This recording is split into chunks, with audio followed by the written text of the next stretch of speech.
relief. All right, having cleared that up, we're going to a new question. Education. Governor Bush, both of you have promised dramatically to change dramatically public education in this country. But of the public money spent on education, only 6% of it is federal money. Right. You want to change 100% of public education with 6% of the money. Is that possible?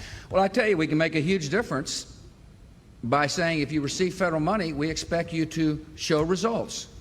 Let me give you a story about public ed, if I might, Jim. It's about KIPP Academy in Houston, Texas. It's a charter school run by some people who from Teach for America. Young folks that said, well, I'm going to do something good for my country. I want to teach. A guy named Michael runs the school. It's a school full of so-called at-risk children. So it's how we unfortunately label certain children. It means basically they can't learn. It's a school of strong discipline and high standards. It's one of the best schools in Houston. And here are the key ingredients: high expectations, strong accountability. What Michael says is, don't put all these rules on us. Just let us teach and hold us accountable for every grade. And that's what we do. And as a result, these young, mainly Hispanic youngsters, are some of the best learners in Houston, Texas.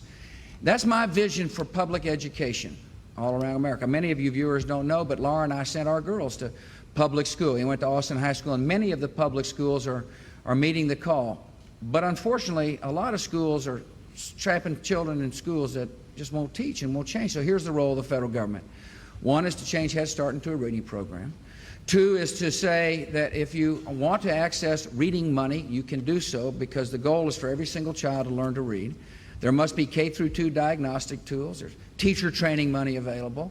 Three, we've got to consolidate federal programs to free districts, to free the schools, to encourage innovators like Michael, to let schools reach out beyond the confines of the current structure to recruit teach for the children type teachers.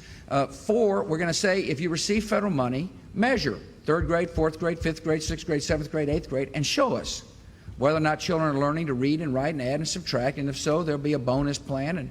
But if not, instead of continuing to subsidize failure, the money will go to the parents, so the parent can choose a different public school. The federal money attributed to the child will go to the parent for a public school or charter school or tutorial or Catholic school. What I care about is children, and so does Michael Feinberg. And you know what? It can happen in America with the right kind of leadership.